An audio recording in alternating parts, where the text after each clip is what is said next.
മദ്യപാനം ആരോഗ്യത്തിന് ഹാനികരം. സങ്കടത്തിന്റെ ഭാഗമായും സന്തോഷത്തിന്റെ ഭാഗമായും പ്രസ്റ്റീജിന്റെയും സ്റ്റാറ്റസിന്റെയും ഒക്കെ ഭാഗമായി മദ്യപിക്കുന്ന ഒട്ടനവധി പേരെ നമുക്ക് അടുത്തറിയാം. ബ്രാൻഡി, വിസ്കി, റം തുടങ്ങി നിരവധി പേരുകളിൽ മദ്യം വിപണിയിൽ സുലഭമാണ്. എന്നാൽ എന്താണ് റം എന്നോ ബ്രാൻഡി എന്നോ ചോദിച്ചാൽ ചിന്തിക്കേണ്ടി വരുന്നവരാണ് ഈ മദ്യപിക്കുന്നവരിൽ ഏറെയും. അതുകൊണ്ട് തന്നെ ഇന്ന് പറയാൻ പോകുന്നത് മദ്യത്തെക്കുറിച്ചാണ്. കുടിക്കാത്തവർ മദ്യം എന്ന് കേൾക്കുമ്പോൾ മുഖം ചുളിക്കേണ്ട. ഒരറിവും ചെറുതല്ല, വെറുതെ ഒന്ന് അറിഞ്ഞു വെക്കാം നമ്മൾ കേൾക്കാറുള്ള വിവിധ മദ്യങ്ങളെ കുറിച്ച്. കത്തിച്ച വൈൻ എന്നർത്ഥമുള്ള ബേൺഡ് വൈൻ എന്ന വാക്കിൽ നിന്നാണ് ബ്രാൻഡി എന്ന പദം ഉണ്ടാകുന്നത്. മുന്തിരിയിൽ നിന്നാണ് ബ്രാൻഡി ഉണ്ടാക്കുന്നത്. 40 മുതൽ 60% വരെ ആൽക്കഹോൾ ഇതിലുണ്ടാകും. പാശ്ചാത്യ ലോകത്തിൽ അത്താഴശേഷം കഴിക്കുന്ന പാനീയമാണ് ബ്രാൻഡി. അടുത്തത് പറയുന്നത് വിസ്കിയെ കുറിച്ചാണ്. വേവിച്ച ധാന്യം പുളിപ്പിച്ച് അത് മാറ്റിയെടുത്ത് മരവീപ്പകളിൽ സൂക്ഷിച്ച് പഴക്കിയെടുക്കുന്ന മദ്യമാണ് വിസ്കി എന്നറിയപ്പെടുന്നത്.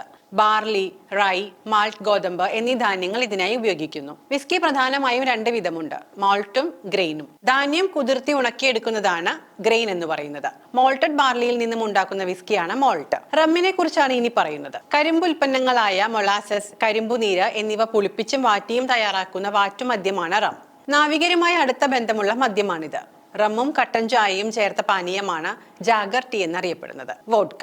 ലോകത്തിലെ ഏറ്റവും പ്രശസ്തമായ റഷ്യൻ മദ്യമാണ് വോഡ്ക. ഉരുളക്കിഴങ്ങ്, ഷുഗർ ബീറ്റ്, മൊളാസസ് എന്നിവ പുളിപ്പിച്ചു കിട്ടുന്ന വസ്തു പലതവണ വാറ്റിയെടുത്ത് ശുദ്ധീകരിച്ച് വെള്ളം ചേർത്താണ് വോഡ്കയുണ്ടാക്കുന്നത്. സ്റ്റാൻഡേർഡ് റഷ്യൻ വോഡ്കയിൽ 30 മുതൽ 50% വരെ ആൽക്കഹോൾ ഉണ്ടാകും. പടിഞ്ഞാറൻ മെക്സിക്കൻ സംസ്ഥാനമായ ജലിസ്കോയിലെ ടെക്വില എന്ന നഗരത്തിൽ അഗേവ് ചെടിയിൽ നിന്ന് നിർമ്മിച്ചെടുക്കുന്ന ഒരു മദ്യമാണ് ടെക്വില. 38 മുതൽ 40% വരെയാണ് ടെക്വിലയിലെ ആൽക്കഹോളിന്റെ അളവ്. ഇനി പറയാൻ പോകുന്നത് നമ്മുടെ സ്വന്തം കള്ളിനെ കുറിച്ചാണ്. പന, തെങ്ങ് എന്നിവയുടെ പൂങ്കുല വെട്ടി ഊറി വരുന്ന മരനീര് പുളിപ്പിച്ചുണ്ടാക്കുന്ന മദ്യമാണ് കള്ള്. ഏഷ്യയിലും ആഫ്രിക്കയിലുമാണ് കള്ളിന് പ്രചാരം. പാം വൈൻ, പാം ടോഡി എന്നീ പേരുകൾ ഇത് അറിയപ്പെടുന്നു. തെങ്ങ്, പന എന്നിവയുടെ കുല വെട്ടി അവിടെ പാത്രം ഉറപ്പിക്കുന്നു. ഇതിൽ നിന്നും ഊറി വരുന്ന ദ്രവം മധുരമുള്ളതും ആൽക്കഹോൾ ഇല്ലാത്തതുമാണ്. ഇതാണ് മധുരക്കള്ള് എന്നറിയപ്പെടുന്നത്, അല്ലെങ്കിൽ അന്തിക്കള്ള എന്ന പേരിലൊക്കെ അറിയപ്പെടുന്നത്. കള്ളിലടങ്ങിയ സ്വാഭാവിക ഈസ്റ്റ് കാരണം അന്തരീക്ഷത്തിന്റെ താപനിലയിൽ ഇത് പുളിച്ചു തുടങ്ങും. മധുരക്കള്ള് 2 മണിക്കൂർ കഴിഞ്ഞാൽ 4% ആൽക്കഹോൾ അടങ്ങിയ കള്ളായി മാറുന്നു. ഒരു ദിവസം കൊണ്ട് പുളിപ്പും വീര്യവും ഉള്ള മൂത്ത കള്ളാകും. കള്ള് അധികം പുളിപ്പിച്ചാൽ വിനാഗിരി ഉണ്ടാക്കാൻ സാധിക്കാറുണ്ട്. ഗോവയിൽ മാത്രം ഉണ്ടാകുന്ന കശുവണ്ടിയുടെ മദ്യമാണ് ഫെനി എന്നറിയപ്പെടുന്നത്. ഇത് തെങ്ങിൻ കള്ളിൽ നിന്നും ഉണ്ടാക്കാറുണ്ട്. ചാരായം, വില്ലേജ് ജിൻ, കൺട്രി വിസ്കി എന്നൊക്കെ ഇത് അറിയപ്പെടാറുണ്ട്. ഇനി പറയുന്നത് നമുക്ക് എല്ലാവർക്കും അറിയുന്ന വൈനിനെ കുറിച്ചാണ്. മുന്തിരിച്ചാറ് പുളിപ്പിച്ചുണ്ടാക്കുന്ന മദ്യമാണ് വീഞ്ഞ്. യൂറോപ്പാണ് വീഞ്ഞിന്റെ നാട്. ആപ്പിൾ, ബെറി എന്നീ പഴങ്ങളിൽ നിന്നും വീഞ്ഞുണ്ടാക്കാറുണ്ട്. 10 മുതൽ 14% വരെ ആൽക്കഹോൾ വീഞ്ഞിൽ അടങ്ങിയിട്ടുണ്ട്.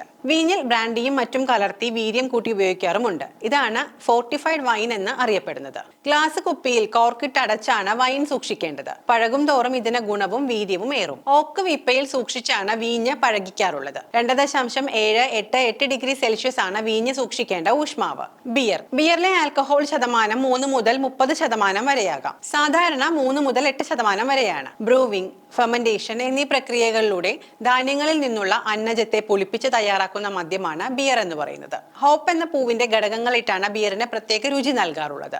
ഗോതമ്പ്, ചോളം, ബാർലി എന്നീ ധാന്യങ്ങളാണ് ബിയർ നിർമ്മാണത്തിന് ഉപയോഗിക്കുന്നത്. ഹോപ്പാണ് ബിയറിന് ഇളം കയ്പ് നൽകുന്നത്. ഇത് ബിയർ കേടാകാതിരിക്കാനും സഹായിക്കുന്നു. പുളിപ്പിക്കാൻ ഉപയോഗിക്കുന്ന ഈസ്റ്റ് അനുസരിച്ചാണ് ബിയറിനെ തരംതിരിക്കുന്നത്. പെട്ടെന്ന് പുളിച്ചു കിട്ടുന്ന ഈസ്റ്റ് ഉപയോഗിച്ചുണ്ടാക്കുന്ന ബിയറാണ് എയിൽ എന്നറിയപ്പെടുന്നത്. പതുക്കെ പുളിപ്പിക്കുന്ന ഈസ്റ്റ് കൊണ്ടുണ്ടാക്കുന്ന ബിയറാണ് ലാഗർ എന്നറിയപ്പെടുന്നത്. കുപ്പിയിലാക്കുന്ന സമയത്ത് ബിയറിൽ കാർബൺ ഡൈ ഓക്സൈഡ് നിറയ്ക്കുന്നു. 7 ഡിഗ്രി സെൽഷ്യസിലുള്ള ബിയർ വെൽ ചിൽഡ് ബിയർ എന്നും 8 ഡിഗ്രി സെൽഷ്യസിലുള്ള ബിയർ ചിൽഡ് ബിയർ എന്നും അറിയപ്പെടുന്നു.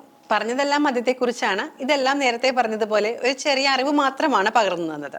ഇത് കണ്ടിട്ട് ആരും മദ്യത്തിന് പുറകെ പോകരുത്. ഇതൊരു അഭ്യർത്ഥന തന്നെയാണ്.